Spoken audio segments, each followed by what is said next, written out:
When my husband casually remarked, "My buddies think you're not impressive enough for me, that I could upgrade," I calmly replied, "Then go upgrade." That same day, I quietly canceled our plans, the gifts, everything. 2 weeks later, at 4 a.m., his closest friend called me in tears. "Please answer. Something happened tonight. And it involves you." Can you imagine waking up, still half asleep, to the man you built your life with, your husband of 7 years, packing a suitcase, telling you he needs space because you're unremarkable? What if I told you that in that exact moment, he had absolutely no idea he was about to receive the most devastating reality check of his entire life?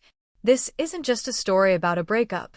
It's about what happens when you decide to stop disappearing. It was 6:15 in the morning. I woke up to EMT, my husband, aggressively packing a suitcase. The sound of his clothes being folded with almost violent precision ripped me out of sleep. "What are you doing?" I mumbled, still groggy, checking the clock. He didn't even look at me. "I'm going to Marcus's place for a few days," he said, his voice flat. "I need space. To think about us. About whether this is really what I want." I sat bolt upright. "Us, whether what is what you want?" I asked, my heart starting to pound. He just gestured vaguely around our bedroom, at me, at the 7 years of our marriage laid out in the furniture, the framed photos. "You're a great person, Cora," he finally said, and that's when I felt the first prickle of dread. "But my friends have been asking questions. Asking why I'm with someone who doesn't really have ambitions.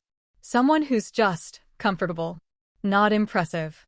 That word, unimpressive, it landed like a physical slap across my face. He continued, "Sienna said something last night that really stuck with me. She said I was too remarkable to be with someone unremarkable. And I think she's right." He snapped the suitcase shut. "So, I'm going to take some time. Figure out if I want to stay in this marriage, or if I want to find someone more aligned with where my life is going." He walked towards the door, suitcase in hand. My blood was boiling, but I forced a calm into my voice. "EMT," I said. He paused, probably expecting tears, expecting me to beg him to stay. "Before you go, I need to tell you something. About my work. About what I've actually been doing for the last 3 years, while you thought I was just comfortable and unremarkable." He sighed, annoyed, and set the suitcase down. "Cora, this really isn't the time." My voice was steady, almost serene. "My company was just acquired for $21 million. My share? $12.7 million. I watched his face. Oh, the way his brain visibly struggled to process information that shattered his entire narrative. "So, yes," I continued, "take your time at Marcus's place. Think about whether you want to find someone more impressive. And while you're doing that, I'll be planning something special for your birthday. Don't worry. You and all your friends are invited." His mouth fell open, but nothing came out. "Oh, and EMTT?" I added, almost as an afterthought. "The apartment lease is in my name. So, take all the time you need. Just not here." The silence that followed was the most satisfying sound I had heard in 7 years. He stood frozen in the doorway, suitcase forgotten in his hand, his brain visibly short-circuiting. $12.7 million? Company acquisition? 3 years? The gears grinding as he tried to reconcile these numbers with the woman he thought he knew. "You're lying," he finally stammered, his voice flat, defensive. "You don't have a company. You do freelance consulting from the apartment." "I do crisis PR," I corrected him, my voice dangerously soft. "Nightmares. Executive scandals. The kind of disasters other firms won't touch." I reached for my phone on the nightstand, pulled up my email, and turned the screen towards him. "This is from Catalyst Ventures. The acquisition closed yesterday. Would you like to read the wire transfer confirmation?" He didn't move. Didn't reach for the phone. He just stared at me like I'd suddenly started speaking a language he didn't understand. "My business partner's name is Maya Chen. We started the firm 3 years ago. Right around the time you got that promotion you were so proud of. Remember when you came home talking about your new title, your raise, and how you'd finally made it?" I set the phone back down. "I was happy for you. I made your favorite dinner. I listened to you talk about your success for 2 hours. I never mentioned that I just signed my first 7-figure client. Why? The word was strangled, barely audible. Why wouldn't you tell me? I thought about that, I confessed, the truth finally bubbling to the surface. Really thought about it. Because you were so proud of being the successful one. The breadwinner. The remarkable husband with the supportive wife. And I honestly, truly thought that letting you have that narrative was what a good wife did. That making myself smaller so you could feel bigger. That was love. I got out of bed, walked past him to the closet, and started pulling out clothes for the day. A simple black dress, professional. The kind I wore to client meetings when I needed to project authority. I supported you for 2 years after you finished grad school, I continued, keeping my voice level. While you were interning at firms that paid nothing, I paid our rent. I paid our bills. I never mentioned it because I thought that's what partners did.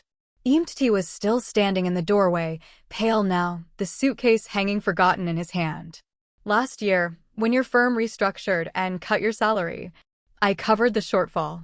You were embarrassed, so I didn't make a big deal about it. Just quietly transferred money from my business account to our joint account so you wouldn't have to worry. I pulled the dress off its hanger. The Tesla you've been test driving every weekend? I made a down payment last week. $20,000.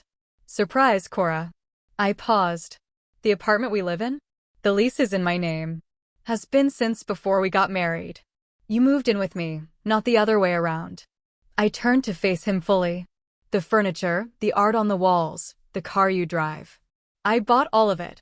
Not because I was keeping score, but because I thought we were building a life together. I thought we were partners. His face had gone from pale to an ashen gray. I didn't know, he whispered. No, I retorted, the words coming out sharper than I intended, years of suppressed frustration finally finding their edge. You didn't. Because you never asked. In 7 years of marriage, you never once asked me what I was really working on, what I cared about, what I was building. You just assumed I was there to support your career, your dreams, your ambitions. The unremarkable wife with the remarkable husband. I walked past him into the bathroom, started brushing my teeth. Through the mirror, I could see him still standing there, processing, trying to find his footing in a conversation that had completely escaped. His control. I met you 9 years ago, I said, around the toothbrush at that coffee shop in Portland. You were a grad student with big dreams about changing the world through architecture. You had this way of talking about buildings like they were living things, and I fell hard. I rinsed, set down the toothbrush. We got married at my parents' vineyard in Napa. Small ceremony. Just family and close friends. I wore my grandmother's dress. You cried during your vows. You promised to see me. Really see me. For the rest of our lives. The weight of those memories hung heavy in the air. For the first few years, I thought you did see me. I thought we were happy. I worked my freelance consulting jobs, contributed to bills, supported your career, made your favorite meals, went to your work events, smiled at your colleagues, listened to you talk about your projects for hours. I met his eyes in the mirror. I was very good at being the woman in the background. The steady presence that required no attention. I thought that's what you wanted, EMTT said quietly, finally finding his voice. You never said you wanted more. I shouldn't have had to say it. I turned to face him directly. You should have asked. In 7 years, you should have wondered at least once if there was more to me than what you could see on the surface. He sat down the suitcase, finally, and ran his hands through his hair. I don't understand. You had all this success, this company, this money. Why did you hide it? Why did you let me think that I was unremarkable? Because I finished for him. A bitter taste in my mouth. I thought you needed to be the successful one. I thought that's what you wanted. And maybe I paused, surprised by the realization even as I said it out loud, maybe I was testing you. Seeing if you'd love me when you thought I was ordinary. When there was nothing impressive about me to reflect well on you. The test results were in. He'd failed. Spectacularly. You said Sienna told you I was unremarkable, I pressed, the anger simmering. When was that conversation? Last night at dinner, he mumbled, looking uncomfortable. A bunch of us went out after work. Marcus, Devin, Harper, Sienna. We were talking about relationships, careers, life stuff. And Sienna, she didn't mean it in a bad way. She just said she thought I could probably do better. That I was too accomplished to be with someone who didn't have the same level of ambition. And you agreed with her? It wasn't a question, but he answered anyway. I thought she had a point. I nodded slowly, a plan solidifying in my mind. So this morning you woke up, decided to pack a bag, go to Marcus's place, and think about whether you wanted to stay married to your unremarkable wife. Is that about right? When you say it like that. He trailed off. How should I say it, Emmett? I walked back into the bedroom, started making the bed, smoothing the comforter with deliberate movements. You were leaving me. Not with conversation or honesty or any attempt to work through whatever you were feeling. You were just packing a suitcase and walking out at 6 o'clock in the morning so you could avoid the mess of an actual breakup. He winced. I was going to call you later. Explain everything properly. How generous, I deadpanned, fluffing the pillows. Well, you don't have to call now. You can explain everything properly right here. Tell me exactly what made you think I was unremarkable. I'm genuinely curious. EMTT shifted his weight, deeply uncomfortable now. It's not that you're unremarkable. It's just, you don't have ambitions. You work from home. You don't have a title or a career path or a 7-figure income. He stopped abruptly, realizing what he was saying. Or a multi-million-dollar company, I interjected smoothly, sitting on the edge of the bed. Or clients in 6 countries. Or acquisition offers from 2 Fortune 500 companies. Which part of that sounds unambitious to you? I let that sink in. I didn't know about any of that because you never asked. I repeated it, letting it hang in the air between us. 7 years, EMTT. You never asked. The morning light was starting to filter through the blinds, casting stripes across the bedroom floor. Outside, I could hear traffic building, the city waking up. People starting their ordinary days with their ordinary problems. My problem was no longer ordinary. I want you to go to Marcus's place, I said, finally. I want you to take your time thinking about whether I'm remarkable enough for you. And while you're doing that, I'm going to be doing something, too. What? He asked, wary. Planning your birthday party. I smiled, but it wasn't warm. You said your friends are all invited, right? Marcus, Devin, Harper, Sienna. The ones who think I'm so unremarkable. He nodded slowly, warily. Good. Because I already have a reservation at Atelier Rousseau for your birthday. I made it 4 months ago. Michelin-starred restaurant, 3-month waitlist, the works. I was going to surprise you with a private dinner, just the 2 of us. I stood up, walked to my closet, and started getting dressed. But I think I'm going to modify the reservation. Make it a group event. Something memorable. Cora, what are you planning? He pleaded. I pulled the black dress over my head, zipped it up. I'm planning to give you and your friends exactly what you want. The truth about who I really am. No more hiding. No more being unremarkable. I grabbed my laptop bag from the desk, my car keys from the dresser. The apartment lease is in my name, like I said. So, take your suitcase and go to Marcus's place. Take a week. Take 2 weeks. Take however long you need to decide if you want to find someone more impressive than me. I walked to the bedroom door, then paused and looked back at him. But, EMT, don't miss your birthday dinner. I promise, it's going to be unforgettable. I drove straight to Maya's apartment in the Mission District, arriving just after 7:30. She lived on the 3rd floor of a converted Victorian, the kind of place with original hardwood floors and bay windows that caught the morning light. I'd barely knocked when she opened the door, already dressed, coffee already made. Tell me everything, she said, pulling me inside. I collapsed onto her couch and recounted it all, the suitcase, the unremarkable speech, the look on his face when I dropped the acquisition bomb, and the birthday dinner that was about to become something entirely different. Maya listened without interrupting, her expression shifting from shock to anger to something that looked almost like vindication. When I finished, she poured us both coffee and sat down across from me. 3 years, she said quietly. 3 years you've been hiding what we built because you were afraid of how he'd react. I wasn't afraid, I argued. Yes, you were, she countered gently. You were terrified he'd feel diminished, that he'd be threatened, that he wouldn't be able to handle having a wife who was more successful than him. She set down her cup. And guess. What? You were right. The second his friends questioned whether you were remarkable enough, He started packing a suitcase. The words stung because they were true.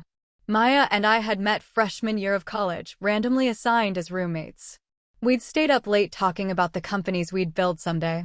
3 years ago, over drinks, Maya had pitched me an idea: crisis management for tech companies. But not the corporate BS kind, she'd said. The real kind. When a company has a data breach, when an executive gets caught doing something awful, when everything is on fire and the traditional PR firms are too scared to touch it. I was immediately intrigued. Why us? Because we're good at putting out fires. Because we understand tech. And because no one expects two women to walk into a room and fix what their overpaid consultants couldn't. She'd grinned. Also, we'd make a fortune. She hadn't been wrong. We'd started small. Maya handled the technical side, I handled the people. Our first client, a fintech company with a massive data breach, hired us out of desperation. We fixed it in 6 weeks. Word spread. By year 1, we billed $800,000. By year 2, $2.3 million. Last year, $4.2 million. We were expensive. We were discreet. And we were devastatingly effective. 6 months ago, 2 Fortune 500 companies approached us about acquisition. The offers were staggering, but they came with a condition: we had to go public. Our LLC structure had kept our names hidden, offering anonymity to clients who valued discretion. I should have told him years ago, I said now, staring into my coffee. When we first started making real money, when we landed our first 7-figure client. I should have just been honest. Why weren't you? Maya asked gently. Because he was so proud of being the successful one. The breadwinner. Every time we went to a party, he'd introduce me as his wife who does some freelance consulting. And then he'd spend 20 minutes talking about his latest architectural project. And I'd stand there, smiling, nodding, playing the supportive wife. I set down my cup. I told myself I was being kind, letting him have the spotlight, not making it a competition. But it wasn't kindness, was it? It was enabling, Maya said. I know that now. She pulled out her laptop. Hey, so here's where we are. Catalyst Ventures is ready to close the deal. $21 million for 60% of the company. Your share after splitting? $12.7 million. Mine, the same. We stay on as executive partners. Full control. 5-year commitment. The numbers still didn't feel real. The press release is drafted, Maya continued. Jordan McNulty is handling PR, TechCrunch, Forbes, Entrepreneur magazine. The story goes live the night of EMTT's birthday. Ashford and Shin Crisis Management acquired by Catalyst Ventures. 2 women built an 8-figure company while everyone was looking the other way. She glanced up at me. That's the angle Jordan wants to lead with. The invisible founders. It's a good story, Cora. People are going to eat it up. I thought about EMTT seeing that story. About Marcus, Devin, Harper, Sienna. All the friends who decided I wasn't remarkable enough. Scrolling through their feeds and seeing my face beside Maya's. Seeing the numbers, seeing the truth they'd been too lazy or too dismissive to discover on their own. When's the board meeting? I asked. Friday. 3 days from now. Investors want to finalize terms, sign papers, make it official. Maya closed her laptop. Are you ready for this? Really ready? Because once we do this, there's no going back to invisible. We're the face of the company now. Every success, every failure, every decision, it's public. I'm ready, I said, and for the first time in a long time, I truly meant it. That afternoon, I went home and pulled out every piece of documentation I'd been meticulously maintaining for the past 3 years. Partnership agreements, client contracts, bank statements, tax returns. It all told a story EMTT had never bothered to read. I'd been supporting us financially for the last 18 months, ever since his firm had cut his salary by 30%. He'd been embarrassed, so I'd quietly transferred funds from my business account to our joint account, covering the difference so seamlessly he'd never noticed. The apartment? My name was the only one on the lease. The furniture, the art, the expensive coffee maker he used every morning, all bought by me. The car he drove, the laptop he used for work, the tailored suits for client meetings, all funded by the unremarkable wife doing her freelance consulting from home. I made copies of everything, organized it chronologically, and created a simple presentation, clean slides, undeniable numbers. Then I pulled up a folder I'd labeled support from 2 years ago when EMT had finished grad school. 2 years of rent payments while he interned for free. The $15,000 I'd loaned him for professional camera equipment. The $8,000 website redesign for his portfolio. The $3,000 membership to the American Institute of Architects. The countless dinners and client lunches I'd funded while he was networking. I'd never thought of it as keeping score. I'd thought of it as partnership, as investment in our shared future, as the invisible work that held relationships and households together. But looking at the numbers now, spread across my desk in neat columns of debits and credits, I realized I'd been subsidizing more than his career. I'd been subsidizing his ego, funding the fiction that he was the successful one, the remarkable one, the generous husband who'd been kind enough to marry someone ordinary. My phone buzzed. A text from EMT, can we talk? I've been thinking about what you said. I stared at the message for a long moment. Then I typed back, not yet. Enjoy your time at Marcus's place. We'll talk at your birthday dinner. Another buzz, almost immediate. About that, maybe we should cancel the dinner. Keep this between us. I smiled at the screen. He was starting to understand that something was coming. Starting to feel the first tremors of the earthquake I was about to trigger. No, I typed back. Your friends were instrumental in helping you see how unremarkable I am. They deserve to be there when you find someone better. Dinner is still on. Saturday, 8 p.m., Atelier Russo. Don't be late. I silenced my phone and went back to my documentation. 3 days until the board meeting. 10 days until EMT's birthday.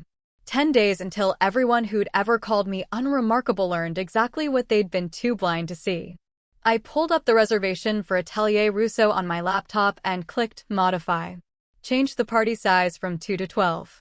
Added a note requesting the semi-private dining room with presentation capabilities.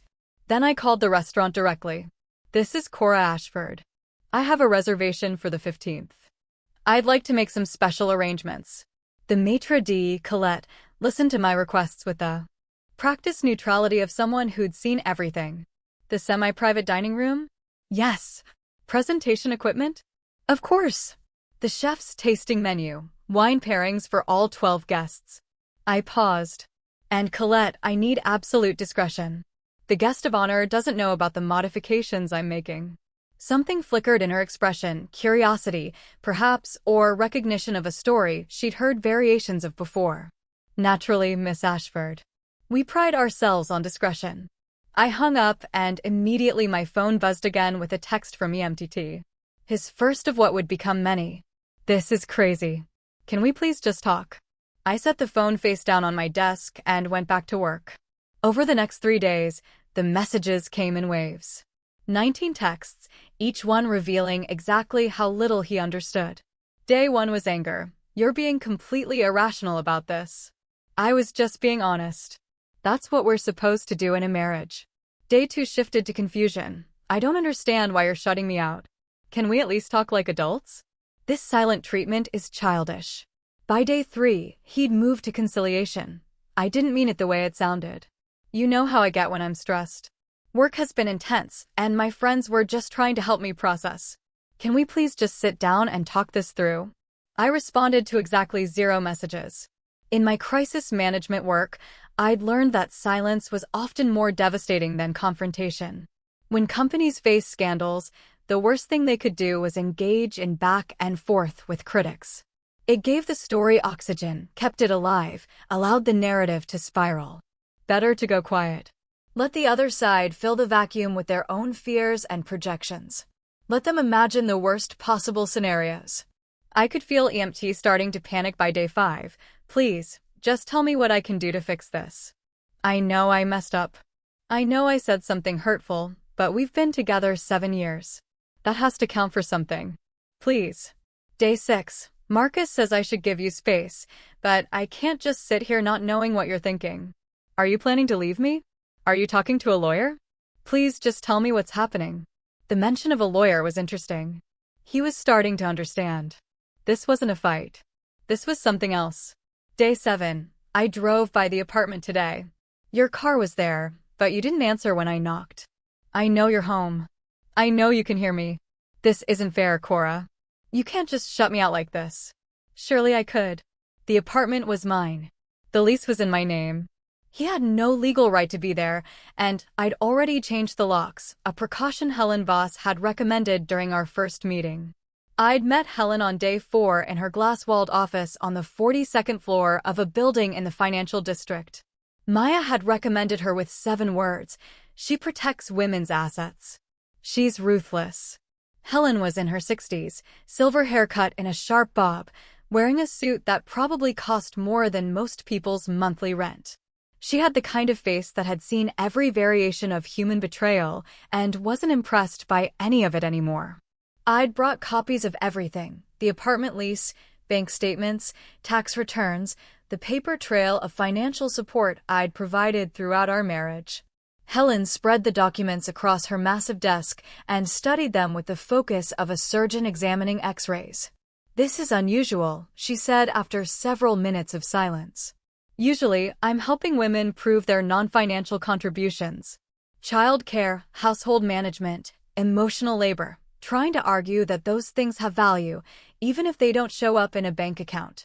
She looked up at me. You're in the opposite position. You've been the breadwinner, and he doesn't even know it. He knows now, I said. I told him the morning he was leaving. How did he react? Shock, disbelief. He accused me of lying at first.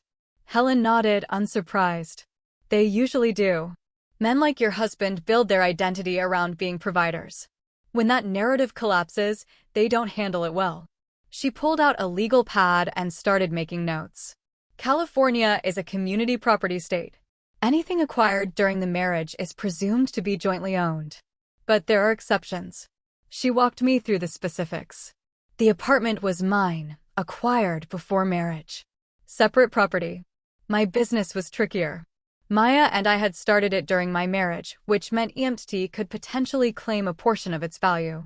But, Helen said, tapping her pen against the pad, if you can demonstrate that you built the business with your own labor and capital, and that he made no contributions to its success, you have a strong argument for keeping it separate. Do you have documentation of how you funded the startup costs? Everything came from my personal savings from before we were married. Good. And did he ever contribute financially to the business? Invest money, provide loans? No. He didn't even know it existed until 4 days ago. Helen allowed herself a small smile. Even better. What about his career? Did you support him financially while he was building his? I told her about the 2 years of rent payments, the equipment loan, the website design, the professional memberships, and networking events. Document all of it, Helen said. Dates, amounts, any written communication about repayment. In California, when one spouse supports the other's education or career development, that can be considered a separate contribution that offsets community property claims. She drew up preliminary separation papers, advised me on asset protection, explained how to separate our bank accounts without triggering suspicion. Are you sure you want to do this? Helen asked as I was leaving. 7 years is a long time. People say things they don't mean when they're stressed or influenced by friends. Sometimes marriage counseling can 7 years of being invisible is long enough. I cut her off. Helen studied me for a moment, then nodded. All right. I'll have the papers ready by early next week. But Miss Ashford, once you file, there's no putting this back in the box. Make sure this is really what you want. I thought about EMT's suitcase, about the casual cruelty of being called unremarkable. About 7 years of making myself smaller so he could feel bigger. It's what I want, I said. On day 8, I met with Jordan McNulty at a cafe in the Mission. He was already there, corner table, laptop open, 2 coffees waiting. Jordan, in his early 40s, always dressed like he'd just come from a meeting with important people, which he usually had. He'd built his career managing product launches for tech companies, turning software releases into cultural moments. You're finally doing it, he said when I sat down. Going public with what you've built. I explained the situation. The marriage ending, the acquisition closing in less than 2 weeks, the birthday dinner I was planning for EMTT and his friends. Jordan listened without interrupting, his expression shifting from surprise to something that looked almost like admiration. "This is delicate," he said when I finished. "We can't make it look like you're announcing the acquisition to humiliate your husband. It has to be about the business. About you and Maya stepping into your power. The personal stuff, the marriage, the birthday dinner, that stays personal." "I'm not trying to humiliate him," I said. "I'm just done hiding." "I know," Jordan conceded. "But the press won't see it that way if we're not careful. They'll make it about revenge. About a bitter wife getting back at her husband. That's not the story we want." He pulled up a draft press release on his laptop. Ashford and Shin Crisis Management acquired by Catalyst Ventures. Two women built an 8-figure company while everyone was looking the other way. We lead with the business achievement, the innovation, the fact that you've been handling some of the biggest tech crises of the last 3 years and nobody knew your names. That's the story. When does it go live? I'm thinking Saturday night, 11 p.m. After your dinner. He glanced at me. That gives you your moment with EMTT and his friends. Then, while they're all processing what you told them, the press release hits. By morning, it's everywhere. Tech blogs, business news, LinkedIn. The story becomes about your success, not about your marriage. Can you coordinate with Forbes? TechCrunch already has. They're hungry for this story. Secret female founders who built something massive. That's catnip for business press right now. He closed his laptop. But Cora, I need you to understand something.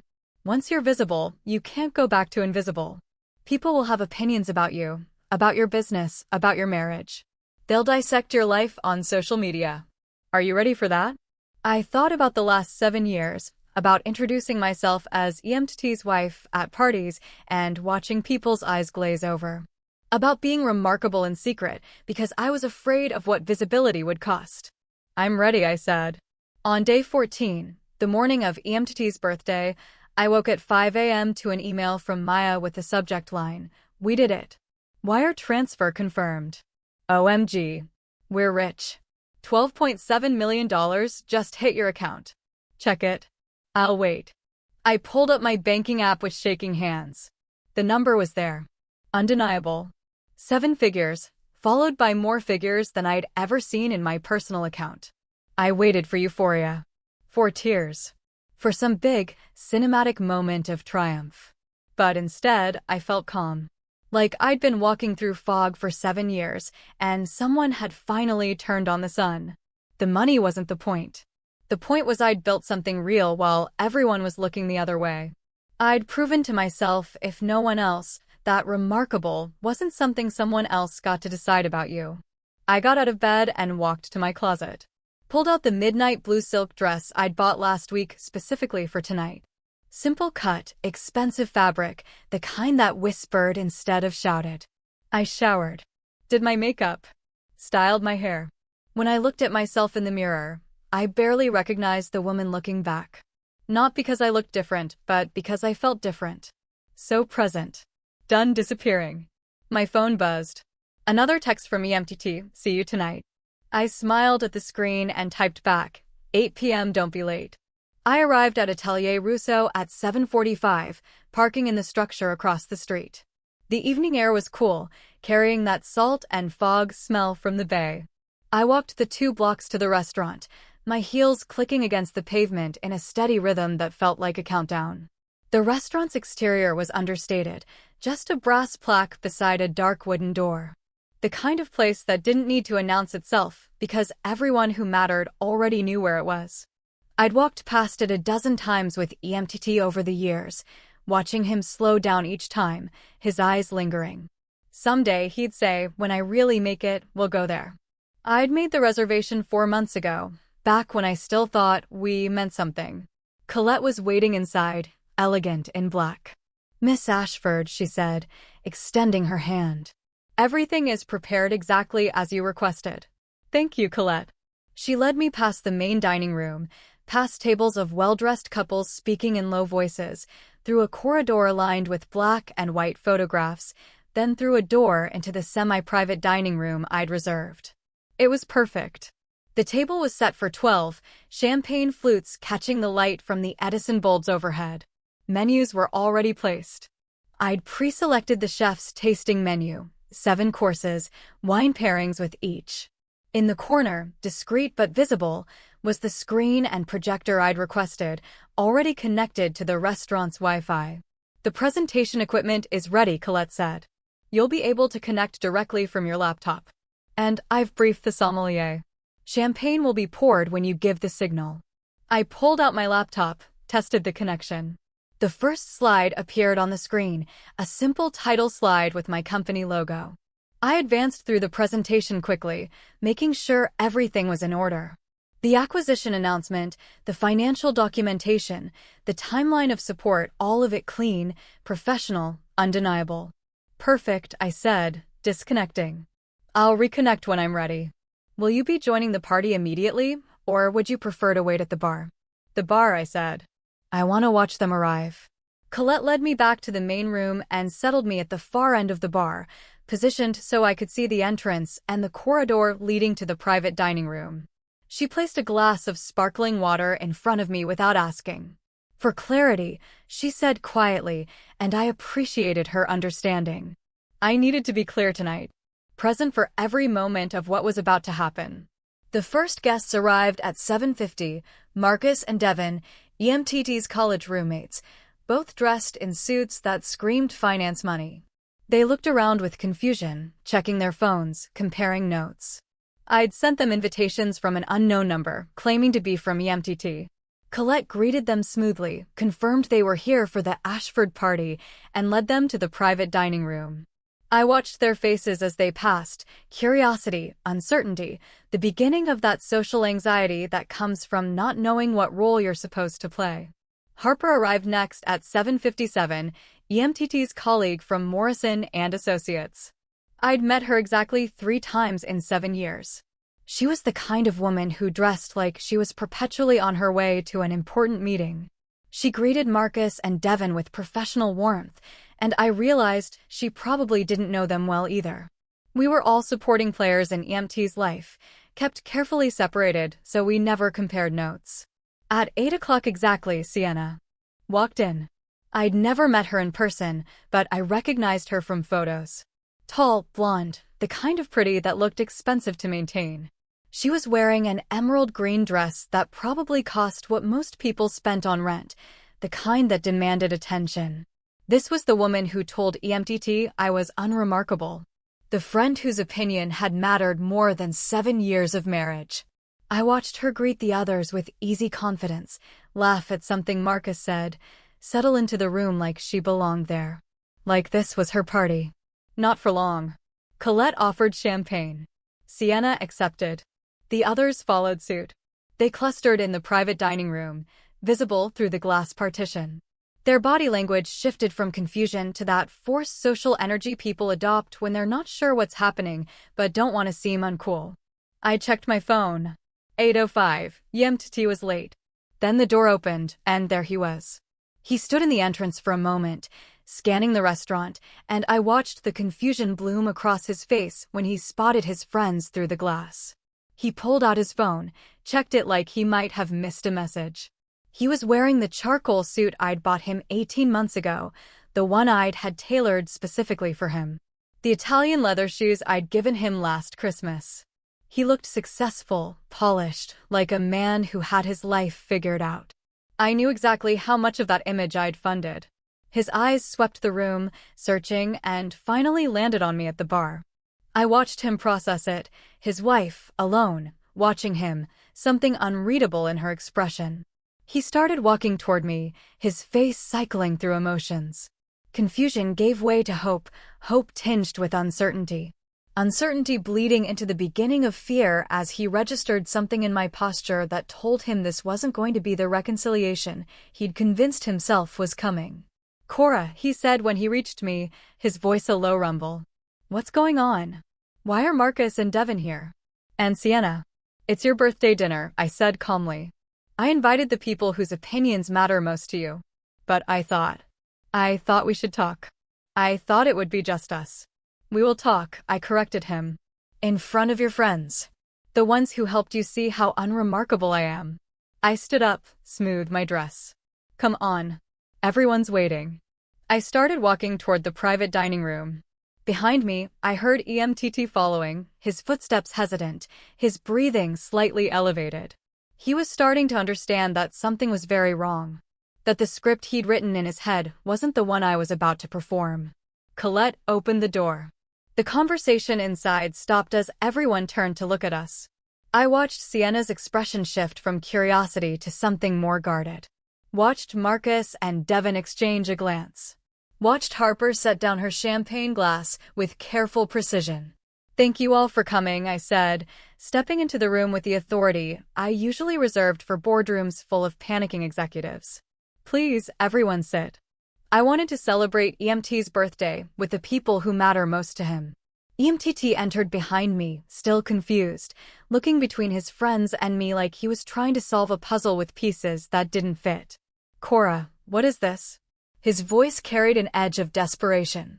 It's exactly what I said, I replied. Your birthday dinner. I moved to the head of the table, positioning myself so everyone could see me clearly. 2 weeks ago, you told me your friends think I'm not remarkable enough for you. That you could do better. I thought your friends should be here when you find out exactly how remarkable I've been. I saw the moment it registered, the way his face went pale, the way his hands clenched at his sides. Sienna shifted uncomfortably in her seat. Marcus wouldn't meet my eyes. Devin suddenly became very interested in the menu in front of him. Only Harper looked directly at me, her expression unreadable, like she was watching a play and wasn't sure yet whether it was tragedy or comedy. Everyone here has champagne except you and me, I said, looking at EMT. Should we get glasses? We have so much to celebrate. Colette appeared silently at the door. 2 champagne flutes on a tray.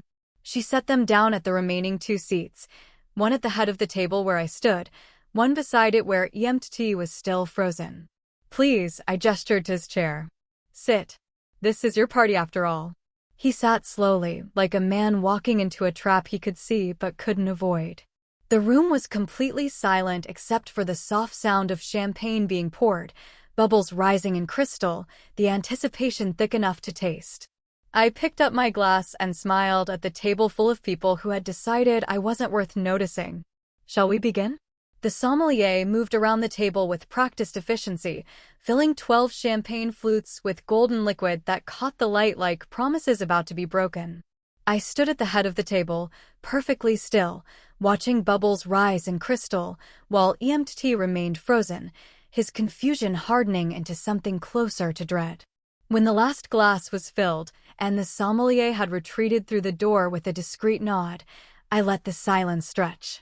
Let it become uncomfortable. Let everyone in that room marinate in their uncertainty for exactly 15 seconds before I spoke. 2 weeks ago, I began, my voice level and clear. EMTT came home and told me that his friends think I'm not remarkable enough for him. That he could do better. The words landed like grenades. Sienna's face drained of color so fast I thought she might faint. Marcus suddenly developed an intense interest in the napkin folded on his plate. Devin's jaw tightened. Harper, the only person in the room who looked genuinely surprised rather than guilty, turned to stare at EMT with an expression I couldn't quite read. And you know what? I continued, keeping my tone conversational, almost light. He was absolutely right. I saw the confusion ripple through the room.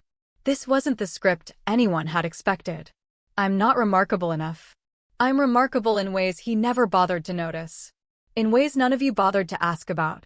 I pulled out my phone, connected it to the screen in the corner. The first slide appeared, clean, professional, undeniable. This is my company, Ashford and Shin Crisis Management. The logo filled the screen. For 3 years, while EMT was collecting his architecture awards and introducing me at parties as his wife who does some freelance consulting, my business partner Maya and I have been running a boutique crisis management firm specializing in tech companies. I advanced to the next slide. A list of services. We handle the disasters other consultants won't touch. Data breaches affecting millions of users. PR nightmares involving executive misconduct. Corporate scandals that could destroy companies if mishandled. We're discreet, we're effective, and we're Very, very expensive. Next slide. Client testimonials with names redacted. Case studies with identifying details removed. Revenue charts showing exponential growth over 3 years. I heard someone inhale sharply. Last year, we billed $4.2 million. This year, we're on track for $6.8 million. 6 months ago, 2 Fortune 500 companies approached us with acquisition offers. I let that information settle, watching faces process numbers that didn't match the narrative they'd constructed about who I was. This morning, I said, advancing to the next slide, we finalized the acquisition. The announcement from Catalyst Ventures filled the screen, official letterhead, legal language, and at the bottom, the number that had made my accountant's hands shake when he'd shown me the wire transfer confirmation. 60% of the company sold to Catalyst Ventures for $21 million. My share, after splitting with my partner and paying out early investors, is $12.7 million. The silence that followed was absolute. Not even breathing sounds. Just 12 people frozen in place, champagne glasses suspended, brains trying to reconcile the woman standing in front of them with the one they'd dismissed as unremarkable. I let them sit with it. Let the number echo in the quiet space. Then I advanced to the next slide. But let me show you something else, I said.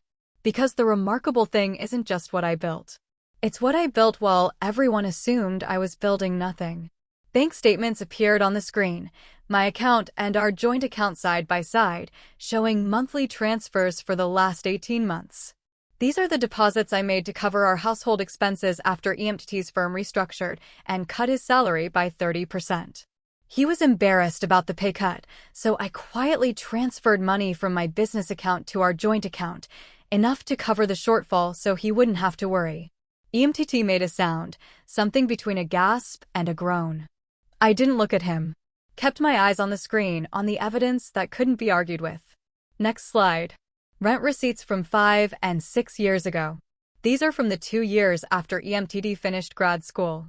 While he was interning at architecture firms that paid nothing but promised experience, I paid our rent. Both of us. For 24 months. Next slide. A bank transfer for $15,000. This is the loan I gave EMTT for professional camera equipment. High-end gear for architectural photography to make his portfolio stand out. The loan agreement said he'd repay it when he got his first real paycheck. That was 4 years ago. We never discussed it again. I could feel EMTT staring at me, could sense the weight of his gaze, but I kept my focus forward. Next slide. An invoice from a web development company. $8,000 for a professional website redesign, his portfolio site, the one that helped him land his job at Morrison and Associates. Next slide. Another invoice, $3,000 for his membership in the American Institute of Architects. Professional development courses, networking events, materials for presentations. Slide after slide, a paper trail of support that had been invisible because I'd never demanded recognition for it, never mentioned it, never held it over him. The receipts added up in real time on the screen. Dinners I'd paid for while he was networking. The car insurance I'd covered. The 1,000 small expenses that accumulate when you're building a life with someone and one person is quietly carrying more weight than the other realizes. I never thought of this as keeping score, I said quietly. I thought of it as partnership. As love. As the invisible work that holds households together. I finally looked at EMTT. His face was gray, his hands gripping the edge of the table like he needed something solid to hold on to. But looking at these numbers now, I realized what I was actually doing. I was subsidizing your ego. Funding the fiction that you were the successful one. The breadwinner. The remarkable husband, generous enough to marry someone ordinary. I turned to face the whole table. And all of you helped maintain that fiction. Because it was easier to assume I was unremarkable than to ask what I actually did. Easier to judge me for not having an impressive job title than to wonder if maybe I was building something you couldn't see. Sienna was crying silently, tears running down her face unchecked. Marcus had his head in his hands. Devin was staring at the table like he wanted it to swallow him. Harper was still looking at EMTT with that unreadable expression, something between disappointment and disgust. The apartment we live in, I continued. The lease is in my name. Has been since before we married. EMTT moved in with me, not the other way around.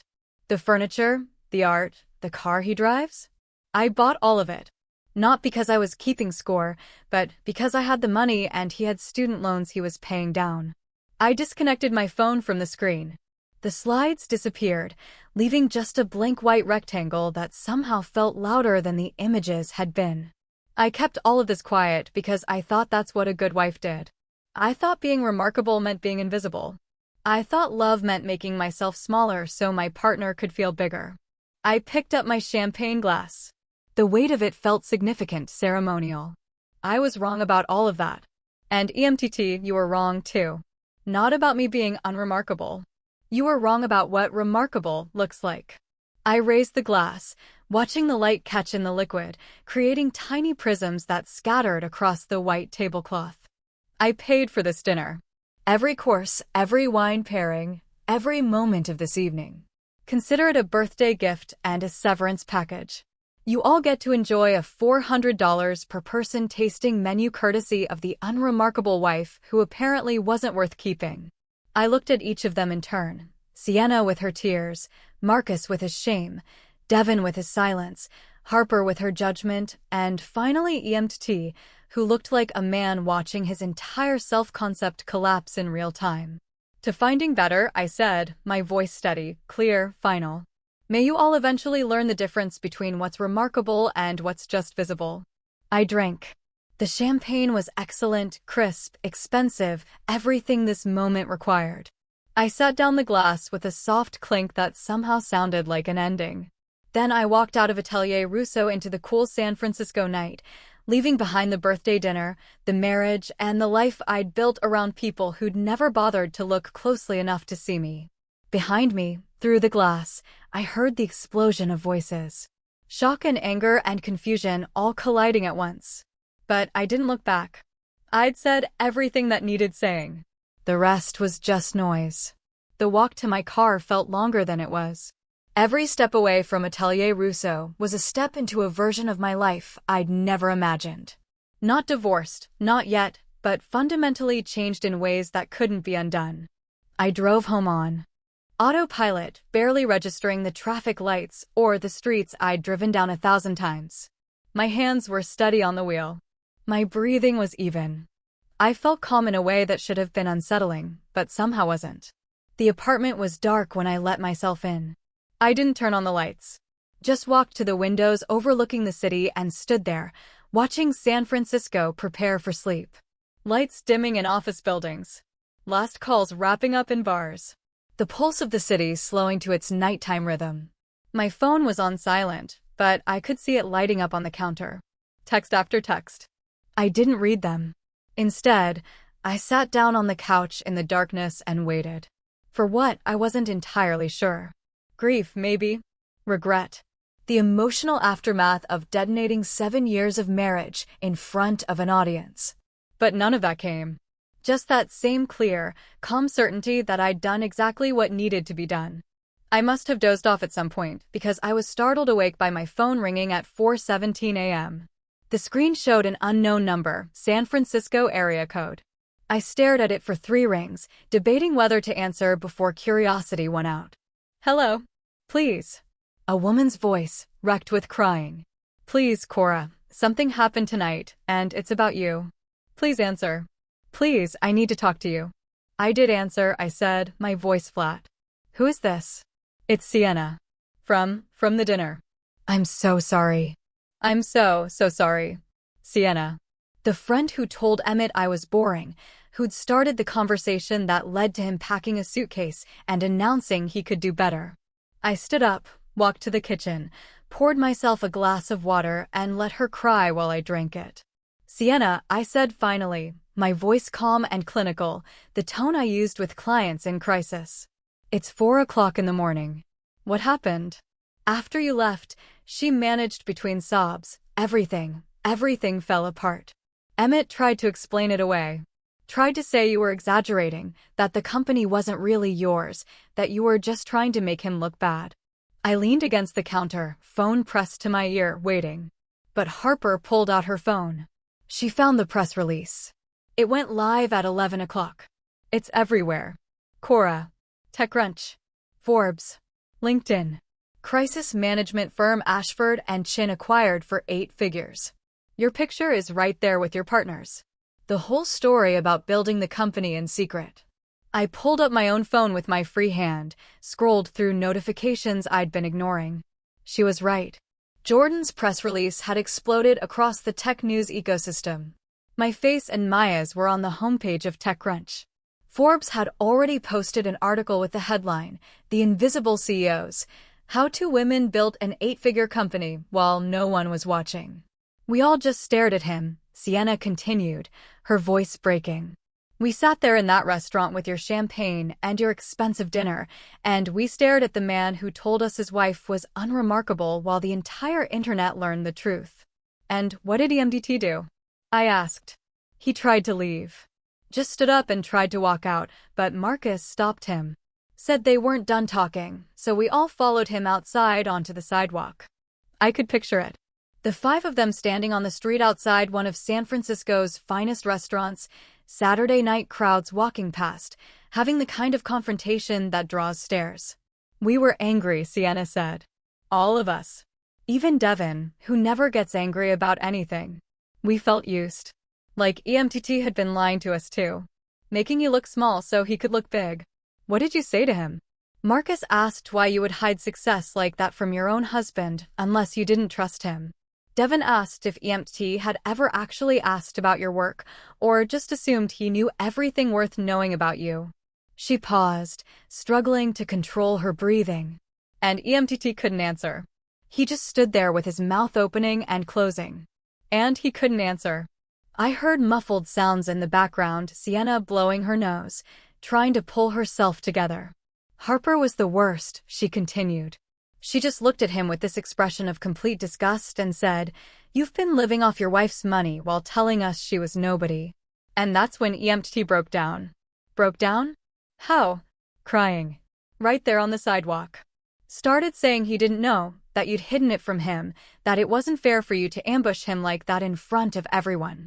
Sienna's voice dropped to almost a whisper. But Marcus said something that shut him up completely. What did Marcus say? He said, "Did you ever ask? In 7 years of marriage, did you ever ask your wife what she was really working on, what she cared about, what she was building, or did you just assume she was there to applaud you?" The question hung between us through the phone line. The same question I'd been asking myself for weeks now. Had EMT ever really asked? Had he ever looked at me and wondered if there might be more beneath the surface?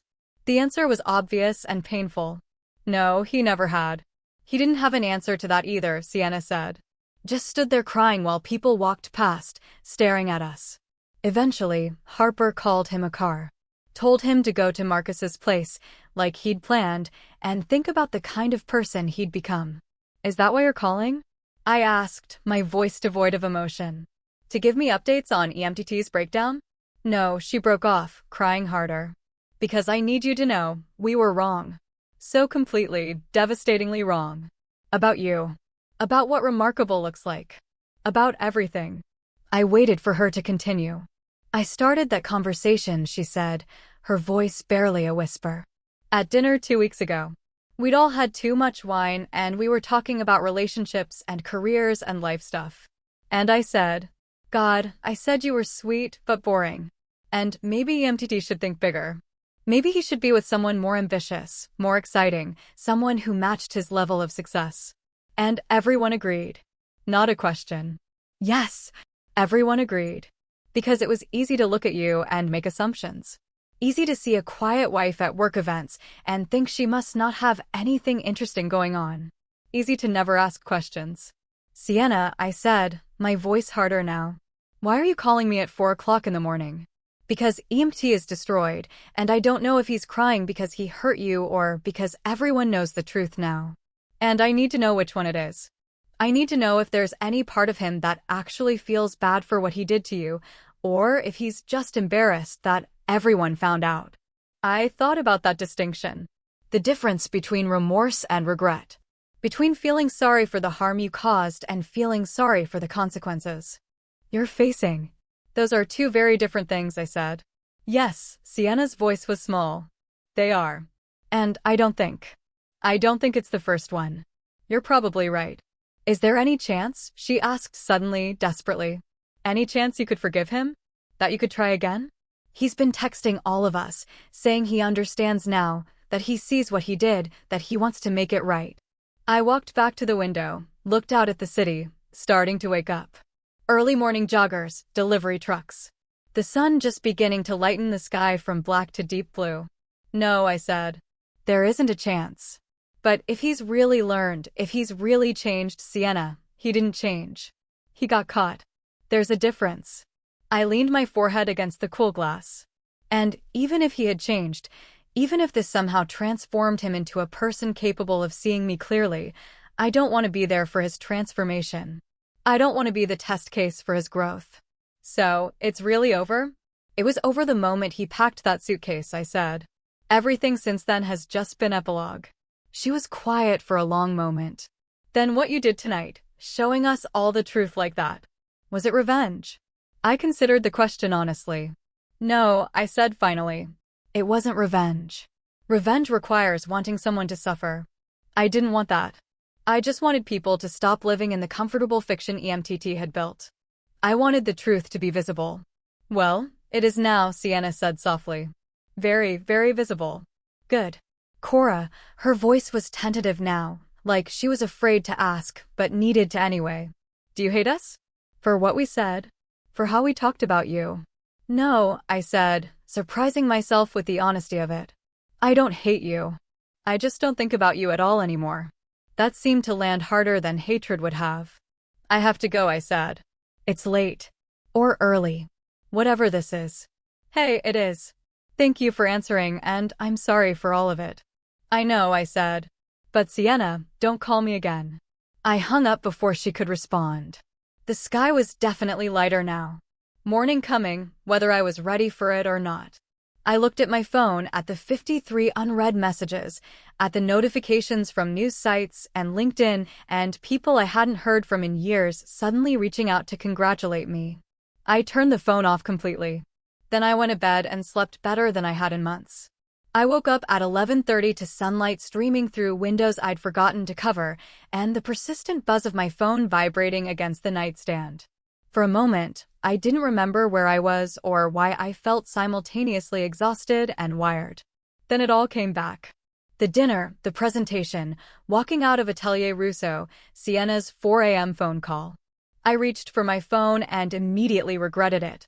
53 unread emails, 27 missed calls, text messages that had stopped loading because there were too many to display at once. I scrolled through the emails first, watching the subject lines blur past. Interview request, Forbes, podcast invitation, how I built this, TechCrunch wants to feature you, Entrepreneur Magazine, your story, book deal interest, literary agent. Congratulations, from former clients. Messages from investors I'd spoken to once at conferences years ago, suddenly remembering my name and asking about expansion opportunities. 3 separate podcast producers wanting me to tell the story of building a company in secret. And the headlines, oh God, the headlines. I opened Safari and typed my name. The results filled the screen. Secret CEO's marriage ends after husband calls her unremarkable. The woman who built an 8-figure company while her husband thought she was nobody, from invisible to unstoppable. One woman's revenge on being underestimated. Tech executive exposes husband's belittling at his own birthday party. Some articles were sympathetic, framing me as a woman who'd finally stood up for herself. Others were critical, using words like calculating, vindictive, and public humiliation. One opinion piece questioned whether someone who would weaponize a birthday dinner had the emotional stability to run a crisis management firm. Everyone had an opinion. Everyone had a take. My life had become a story people told to prove whatever point they wanted to make about marriage, success, gender dynamics, or revenge. I set the phone down and went to make coffee. The apartment felt different in daylight, empty, somehow, even though nothing had physically changed. It was still my furniture, my art on the walls, my coffee maker on the counter, but it felt less like home and more like a stage set waiting for the next scene. I was halfway through my first cup when someone knocked on the door. I looked through the peephole and saw Maya, holding a paper bag and 2 to-go cups of coffee. "I brought reinforcements," she said when I opened the door. "Bagels from that place in the Mission you like, and better coffee than whatever you're drinking." She walked in without waiting for an invitation, set everything on the kitchen counter, and pulled me into a hug that lasted longer than either of us typically tolerated. "You did it," she said when she finally let go. "You actually did it." "Did what?" I asked, a wry smile on my face. "Destroyed my marriage in front of an audience?" "Stopped hiding," she corrected, pulling out bagels and cream cheese. "Stopped making yourself small. Stopped letting him take credit for the life you built." We settled on the couch with food and good coffee, and Maya filled me in on her morning. "I've given 3 interviews already: Forbes, TechCrunch, and NPR's Marketplace. Turned down 5 others because I figured we should coordinate our messaging." She took a bite of her bagel. "Jordan's been handling most of the press requests, but they specifically want both of us." "The story of 2 women building something this big in secret? It's catnip for business media right now." "How bad is it?" I asked, bracing myself. "The personal stuff?" Maya pulled out her phone, scrolled through something. "It's everywhere. The dinner, the presentation, the acquisition announcement. Someone at the restaurant must have talked because there are details about what you said, what you showed on the screen. Twitter's having a field day. Half the people are calling you a hero. The other half think you're a villain." She handed me her phone. I scrolled through the tweets. This is what we mean when we say women's work is invisible. She was literally funding his entire life, and he called her unremarkable. Imagine being so fragile you can't handle your wife being successful. Men are embarrassing. Then another, she humiliated him at his birthday dinner in front of all his friends. That's not empowerment. That's cruelty. Plays stupid games, wins stupid prizes. He called her unremarkable. She showed receipts. Fair trade. I handed the phone back. "I don't know if I can read any more of that." "You shouldn't," Maya said. "None of it matters. What matters is we have a company to run, and suddenly everyone knows who we are." She set down her bagel. "Do you regret it? The way you did it? Going public at the dinner instead of just filing for divorce quietly?" I thought about that. Really thought about it. "No," I said finally. "I don't regret telling the truth. I regret that it took him calling me unremarkable for me to realize I'd been making myself invisible. That I'd spent 7 years shrinking so he could expand." Maya nodded slowly. "You know this changes everything, right? We can't go back to being anonymous. We're the face of Ashford and Chin now. People are going to have opinions about us. About how we dress, what we say, who we date, what we believe. We're public figures now, whether we want to be or not." "I know. Are you ready for that?" I looked at my phone at the 53 emails and 27 missed calls, and the hundreds of social media notifications I hadn't even begun to process. "I guess I have to be." Maya stayed for another hour, helping me draft responses to the most important interview requests, coordinating with Jordan on messaging strategy, making a list of decisions that needed to be made about the company's public presence now that we were no longer invisible. When she left, I finally opened my personal email and found what I'd been avoiding. 12 messages from EMTT, sent throughout the night and early morning. I read them in chronological order, watching the progression like a time-lapse of someone's self-concept collapsing. 11:47 p.m. What the hell was that? You humiliated me in front of everyone I know. How could you do this? 12:23 a.m. You planned this. You set me up. Made me look like a fool on purpose. 12:58 a.m. I know I said something hurtful, but you didn't have to destroy me publicly. That was cruel. 1:34 a.m. Everyone's texting me. The press release is everywhere. Why didn't you tell me? Why did you hide it? 2:15 a.m. I don't understand. You never told me you had a company. You never said you were successful. How was I supposed to know? 2:47 a.m. I didn't know you were supporting us financially. You never mentioned the rent payments or the loans. Why didn't you tell me? 3 a.m. Marcus asked if I ever asked about your work. If I ever wondered what you were building. And I couldn't answer him. 3:33 a.m. I see it now. I see what I did. How I never asked. How I never looked. How I made you small because I needed to feel big. I don't know if you'll ever read this, but I'm sorry. Not for getting caught. For what I did to you every day for 7 years. The last message was different from the others. Less defensive, more raw, like he'd finally stopped trying to manage the situation and started actually thinking about what he'd done. I read it twice, looking for manipulation, for the careful word choice of someone trying to produce a specific response. Found only exhaustion and something that might have been genuine understanding. I deleted all 12 messages anyway. My phone rang. Helen Voss, my lawyer. "Good afternoon," she said when I answered, her voice carrying a warning note I recognized from our first meeting. "I hope you've been resting after your eventful evening." "Barely." "What's wrong?" "EMTT retained counsel this morning. Richard Castellano, family law. He's expensive and aggressive, and he called me an hour ago asking about our intentions regarding separation." My stomach dropped. "Already?" "He moves fast. That's part of why he's expensive." I heard papers rustling on her end. "I told him you're prepared to file for dissolution, that you're seeking no community property claims, given that the apartment and business assets are clearly separate property. But Cora, you need to prepare yourself for what's coming." "What's coming?"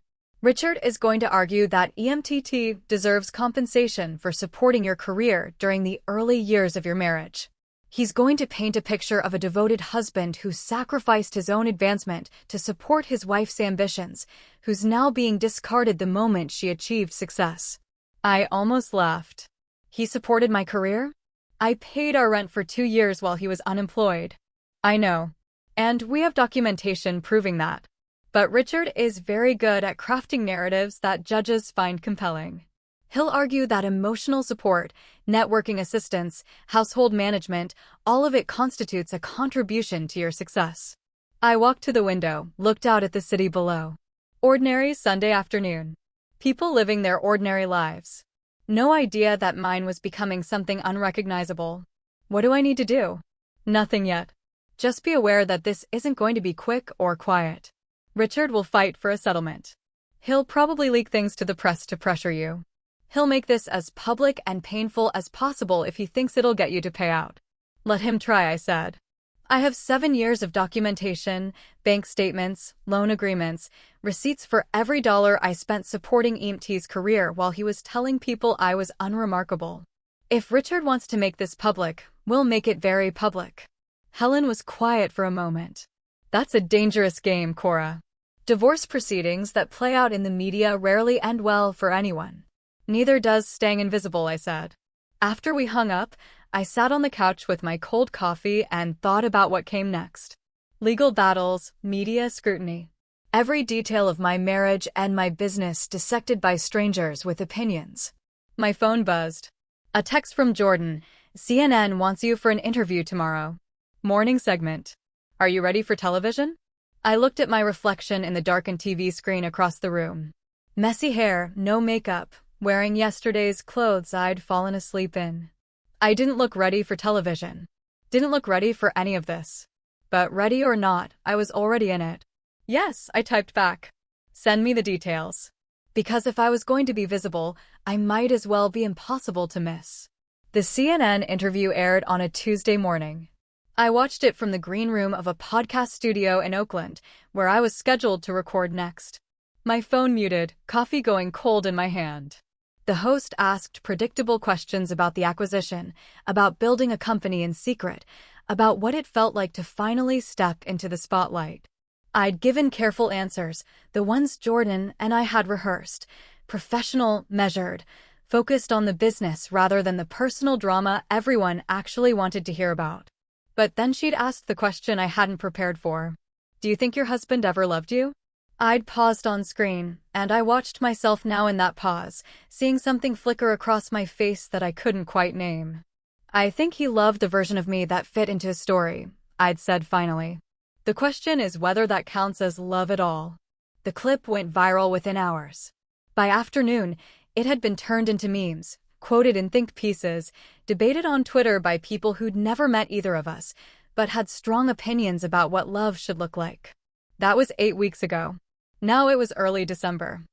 And I was standing in the new offices Maya and I had leased in the financial district. 43rd floor, looking out at the bay through floor-to-ceiling windows that made the whole city look like something we owned. The space was everything we dreamed about during those late nights 3 years ago. Exposed brick walls, open floor plan, a conference room with a view so stunning that clients sometimes lost their train of thought mid-sentence. We had 40 employees now, actual staff with business cards and email signatures and 401k plans. Clients in 6 countries. Revenue projections that made the $21 million acquisition price look quaint. Maya found me at the window, 2 coffees in hand. She passed me one without speaking, and we stood there together, watching the city move below us. Forbes' article is live, she said finally. I pulled out my phone. There it was. The invisible powerhouses, how Cora Ashford built an 8-figure company while her husband thought she was unremarkable. The headline made me wince. I'd asked them to focus on the business, on the work Maya and I had done. But editors loved a personal angle, and my personal angle had become the story everyone wanted to tell. It's good, Maya said. Really good. They focused on the company, on our client success stories, on the methodology we developed. The personal stuff is just context. I scrolled through the article. She was right. It was well written, fair, comprehensive. But the pull quotes they'd chosen were all about marriage and invisibility and what happens when someone finally refuses to stay small. The comments are brutal, I said, scrolling further. Don't read the comments. Never read the comments. But I couldn't help myself. The opinions ranged from supportive to savage. Everyone projecting their own experiences and grievances onto my story. She's a hero for exposing him. She's vindictive for humiliating him publicly. This is what feminism looks like. This is what narcissism looks like. I locked my phone and put it in my pocket. How are you doing? Maya asked. Really doing? I don't know, I said honestly. Some days I feel clear and strong and certain I did the right thing. Other days I wonder if I could have handled it differently, been less public, less dramatic. You weren't dramatic, Maya countered. You were honest. There's a difference. Tell that to the internet.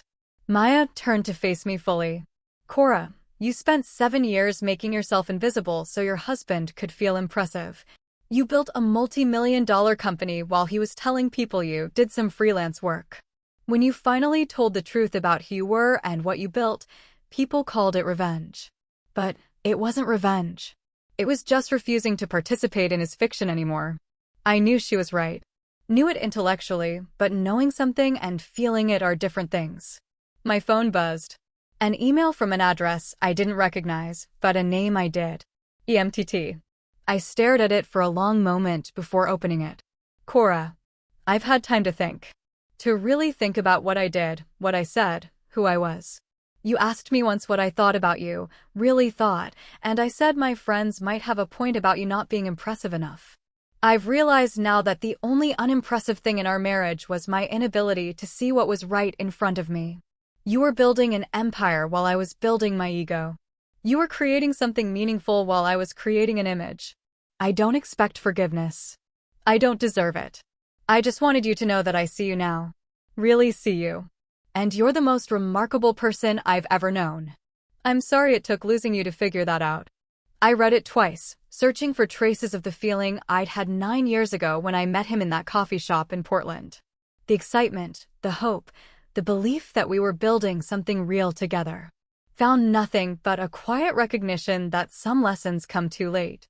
I deleted the email and put my phone away. He reached out again? Maya asked. Last time? I'm blocking the address. Good. We stood at the window for a few more minutes, watching the city, before Maya had to leave for a client meeting. I stayed behind, looking out at the bay, at the bridges connecting San Francisco to the rest of the world, at the boats cutting white lines through gray water. A month later, I gave my first keynote speech. The tech conference in Austin had 2,000 people in attendance, most of them younger than me, hungrier than me, trying to build the kinds of companies Maya and I had already sold. I stood backstage in the wings, listening to my introduction, feeling the particular terror that comes from knowing you're about to walk onto a stage under lights bright enough to blind you.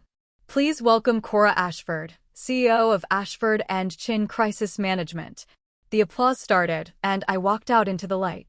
I talked for 30 minutes about invisibility as a strategy, about building in the shadows until what you've created becomes undeniable. I talked about the cost of making myself small, about the years I'd spent diminishing my own accomplishments because I thought that's what partnership required. And I talked about the moment I decided to stop. Not because I wanted revenge, though that's how everyone framed it, but because I finally understood that remarkable wasn't something someone else got to decide about me. The applause when I finished was thunderous. People stood. Some were crying. Afterward, in the green room, a young woman approached me. She couldn't have been more than 25, eyes bright with that particular hunger that comes from wanting to prove yourself worthy of the space you occupy. My boyfriend told me I should focus on supporting his startup instead of building my own, she said. He said 2 entrepreneurs in a relationship would be too competitive. That someone needed to be the support system. What did you say? Nothing yet, she replied. But after hearing your talk, I'm going home and breaking up with him. I smiled. Good. Is that what you would do? She asked. In my position, I thought about that. About 7 years of supporting EMT's career while quietly building my own. About the price of invisibility and the cost of visibility. About the woman I'd been and the woman I'd become. I'd ask yourself one question, I said.